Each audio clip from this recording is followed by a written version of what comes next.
to our buyer seminar.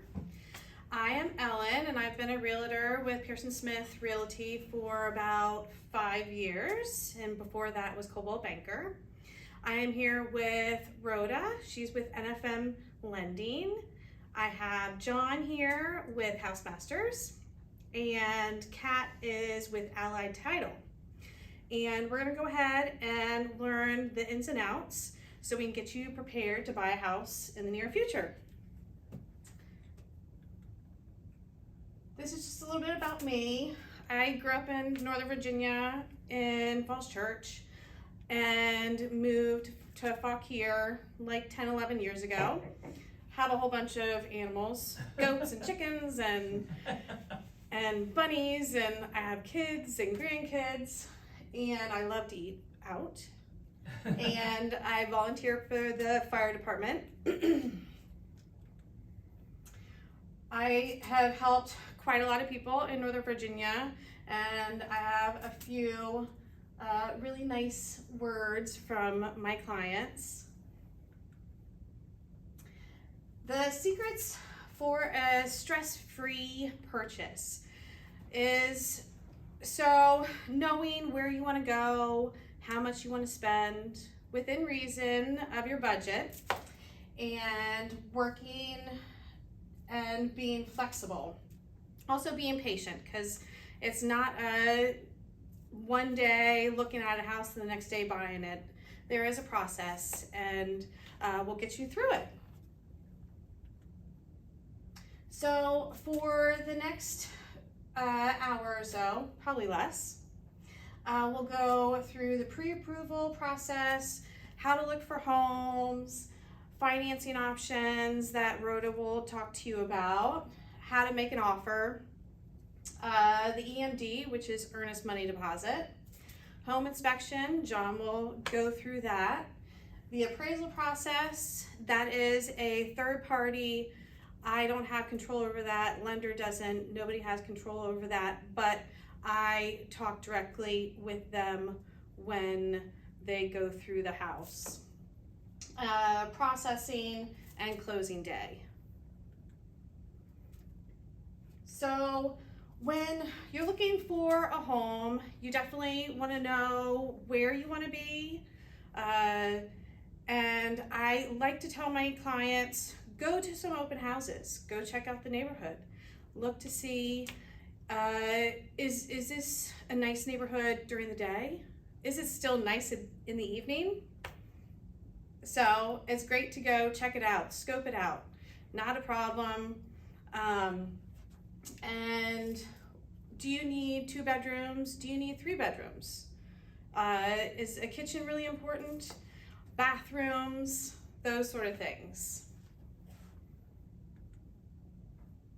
So what I do is I facilitate, I make everything happen. I'm the miracle worker. Because I want to be able to help you through from start to finish. And I'm even there for you afterwards.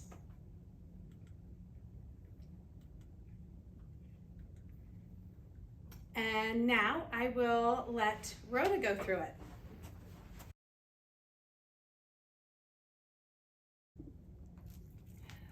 Hi, I'm Rhoda with NFM Lending, and once Ellen refers a client to me, my job is to help them look at different options and review what is available with their budget and their ability for down payment, credit scores, so forth.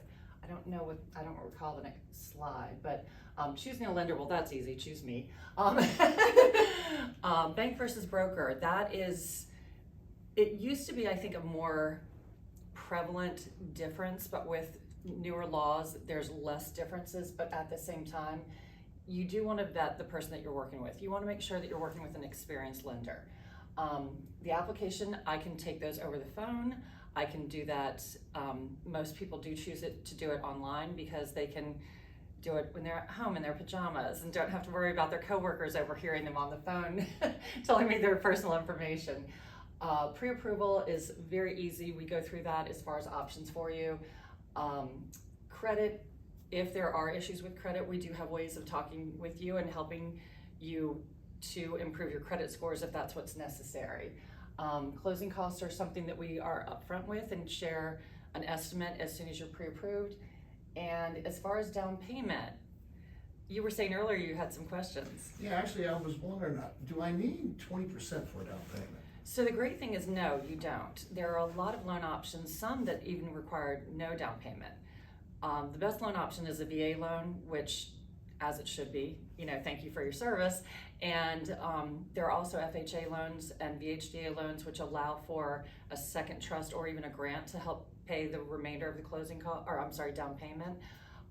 But if you have excellent credit, you can go as a first-time home buyer with as little as 3% down and minimal mortgage insurance. That is the difference when you don't have 20% down, even if it's the 15th house you bought, even if you have the top credit score. If you don't have 20% down, you do have to pay mortgage insurance, and that's basically a separate policy that's protecting the lender in case you were to default on the loan. Higher your credit score, the lower your mortgage insurance is. So, and obviously the higher your down payment, the lower your mortgage insurance. So I hope that helps answer your question. Well, at the same time, how long does it take to close on a house when we actually find it? That's my other question. So that's a great question also. The typical closing is about 30 days. And I say that because as a buyer, a lot of times people have to give notice on their apartment or rental. As a seller, they have to prepare, pack up all their things and move out. But in some cases, people are very motivated to move quickly, and we can help you win the deal by moving that process up. And 2 weeks is definitely a reasonable time frame to get that done. Okay.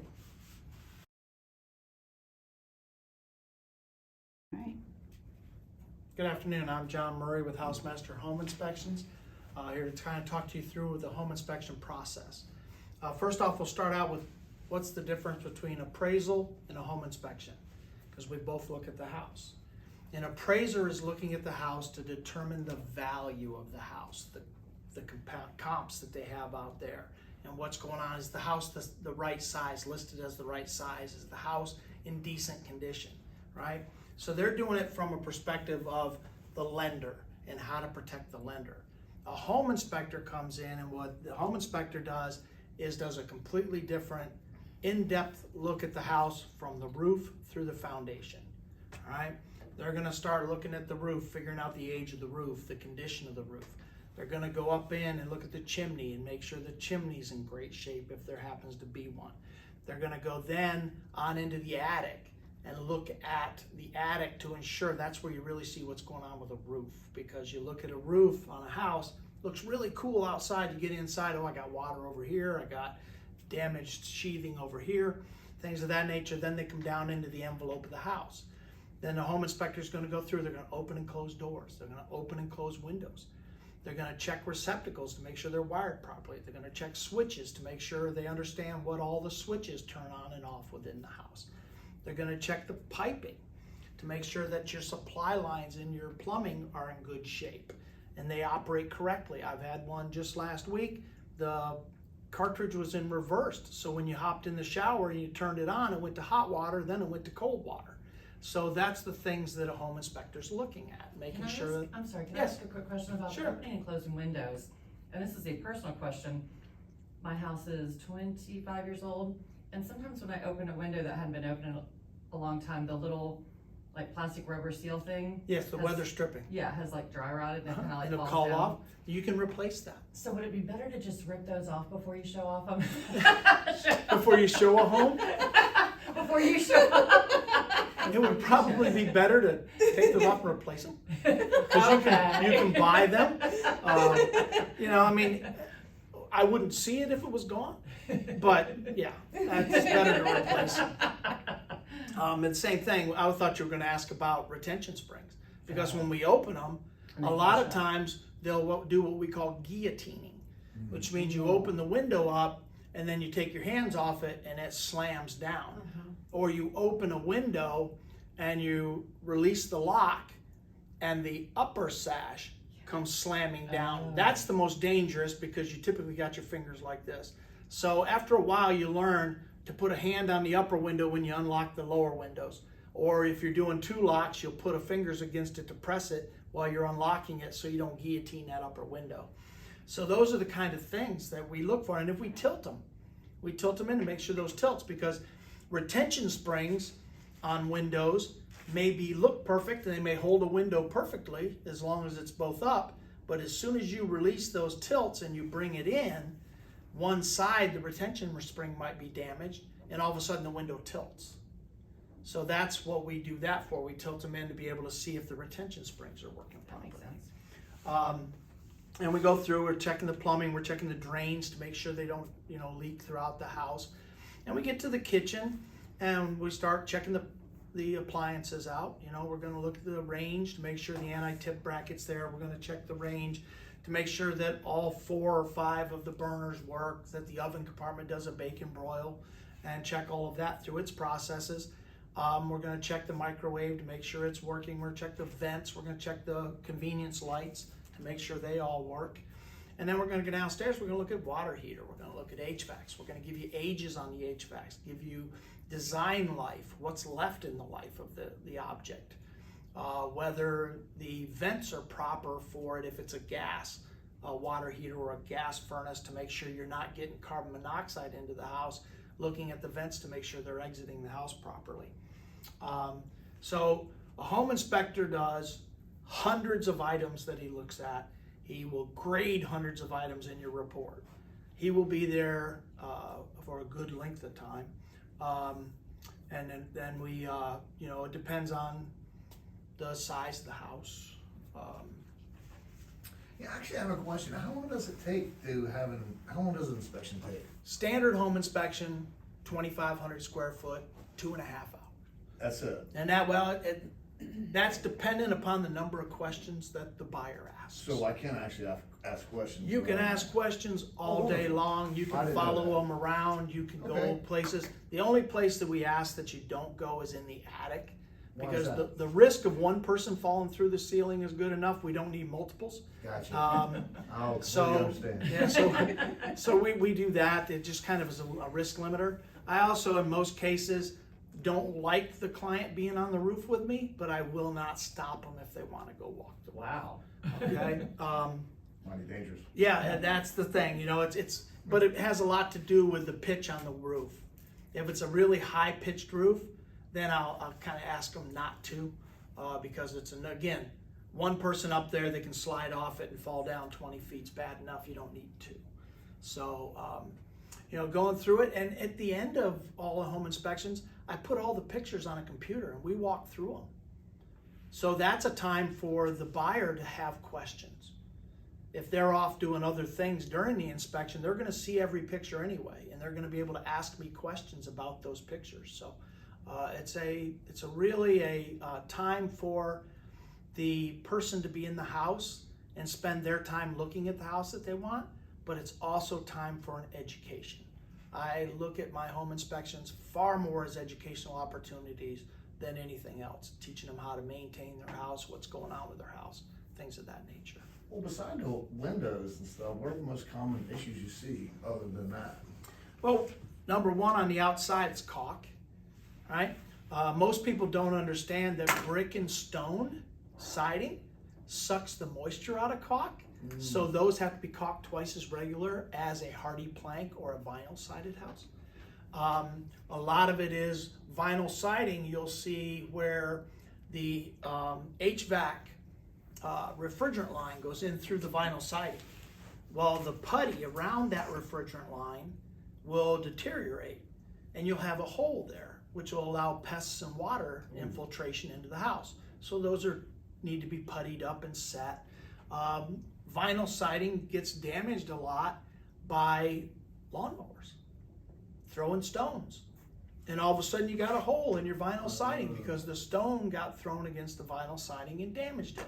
Those are things that we find, and then when you got a hole in your siding, now water can get in there and it can get into the wood structure and damage the inside of the house. You'll never see it until it's too late. I had no idea. Yeah. So one of the big ones we find in houses are screens. A lot of realtors ask everybody to remove the screens. And that's all well and good, but I'm gonna call you on it. Even if I find them in the basement all stacked up nice and neat, we're gonna call you on it. We're gonna flip through them. We're gonna see if any of them are damaged. So there's things that we do. Number one, if we find something that looks like it's in a place it shouldn't be, we're gonna pull it away and we're gonna look behind it because there's a reason it's there. And we wanna see what that reason is, okay? On a side note, John, Yes, ma'am. you inspected that house. That one there? Yeah. Very cool. Very cool. That's awesome. So that's the basic home inspection. We do roof through the foundation and we look at That's good to everything. know. That's Okay. really good. Thank you. All right, so we are at the search tools, which means that you can have there's different apps that you can use to look for homes. There's homes.com, there's realtor.com, there's HomeSnap, there's Bright, and I set my clients up with Bright email so they get it directly to them as soon as something comes on the market, or I can ask for just weekly so you don't get bombarded with them every day. I can set it up to just get them sporadically during the week or just on the weekend, whatever you would prefer. I do have a website, farmandhousechick.com. And so, like I said, open houses are great when you want to check out a neighborhood, when you want to check out, you may know what you want, but you may not really know what you want until you actually go into homes in that particular neighborhood to see what they have to I have offer. a question. Yeah. If I want to go look at a new home, should I have you come with me?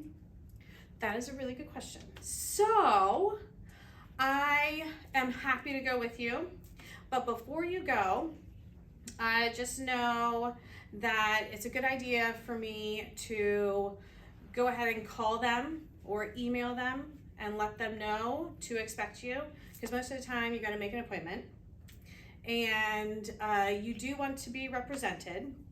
They have representatives there, and so they rep the builder, not you. So they have the builder's interests first, not yours.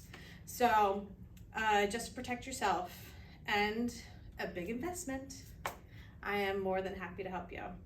And on that note, John, do you do new home build inspections? We do. We do 2 phases. We do pre-drywall and then we do the final. But what we do is, because you're doing 2 inspections, we put those together, discount them, and then put the prices the same for both. So you're actually paying for 1.5 inspections instead of 2 That's inspections. Because once I look behind the walls and I see all that in a pre-drywall, I don't have to do that again, except just to check that they didn't damage anything. So I'm not doing as intense a look because I've already seen it all. Okay. So we do that, and we like to find out, a few days in advance, but sometimes that's not possible. Yeah. So we always recommend that as soon as you find out when your pre-drywall day is, that you contact our office and get us on the schedule. And as soon as you find out when your final is, we typically do it the day before you do your final walkthrough, or we do your pre-closing walkthrough, the close-in, the walls, so that I'm able to get you the information that you need before you go in and meet with the builder. Okay. Perfect. Okay. Very nice. All right. So, I do have one question. Yes. Websites. If I'm looking on Zillow yes. and I see something on there that shows a Zestimate, should I believe that to be what the house is worth? That is a darn good question. And honestly, no. Because you really don't want Zillow to go into your house. I mean, that would be really awkward. And so no, every house is different. Their fixtures are different. Finishes are different. Maybe you have old hardwood floors. Maybe the neighbor has newer ones, and it's gonna take what the new one has probably, and not what this one has. So there's so many different things, but you definitely don't want Zillow in your damn house. So in other words, trust your realtor, not. Yes, Those you have someone in there in person looking, and not someone in the sky. All right, so making an offer. There is quite a few things incorporated with that. So in an offer, you have sales price, you have contingencies, you have a closing date, you have an EMD, earnest money deposit, and there's a whole bunch of dates included. There's also the other contingencies, home inspection, radon, well and septic if you need it, and so on and so forth. And financing is a big one too. We like to protect our clients as much as possible. So we definitely want to go over all those different aspects and be very honest and upfront from the get start. That's why, it's a great thing to have a lender that you can reach out to on a Sunday, because those things happen, and sometimes we need those questions answered ASAP than later or next week or whatever, or whenever they can get to it. Presenting and negotiating, just talking to the other agent, getting a feel for what the seller needs, what their expectations are there any other offers on the table?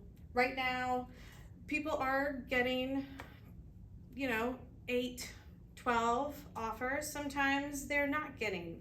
It just all depends on what the house looks like, where it is. Where it is a big one, and price range. And going on a contract, just using dot loop. I love dot loop.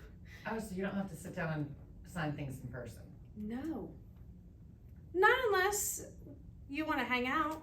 Then I'm more than willing to go and sit down with you and go over everything in person, and we can do that signing. That's totally fine too, because I have that option. I have an iPad. It's portable. It's lovely.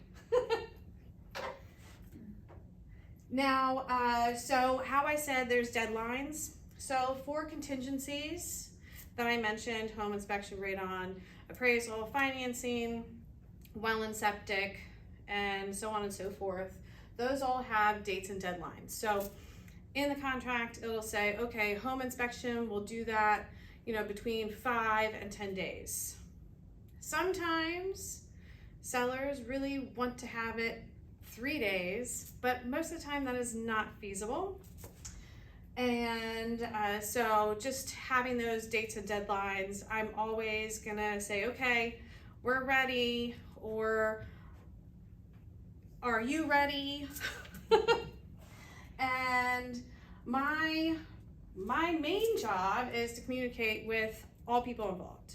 You, the lender, the home inspector, the other agent, title office, and at the end we do the final walkthrough, which I still need to be able to talk to the other agent if things come up. If they don't come up, that's wonderful too. So it's just keeping contact and communication throughout everything. Maybe it's once every few days, maybe it's once a week. It just all depends how the dates and the deadlines are in our offer. And the big day, closing day. Woo. So for closing day, you will need your ID. Most likely you'll have to wire if you're doing a down payment. And you'll do that normally the day before closing day, just so that the title office has it. And they'll definitely give you wire instructions and everything like that, so that you know where to deposit the money for that day. So who exactly do I put this deposit to? For the EMD? Yes. Okay, so the EMD actually goes to the title company. and you can either take them a check, or there are different apps out there where you can actually take a picture of your check, or you can wire the EMD. And normally the EMD is 1 to 3% of the sales price. It shows that you're very motivated, you want the house, and it shows stability to the seller. I mean, we really want this. We will go far and beyond so that we can get to the closing table. Awesome. All right. And that's it.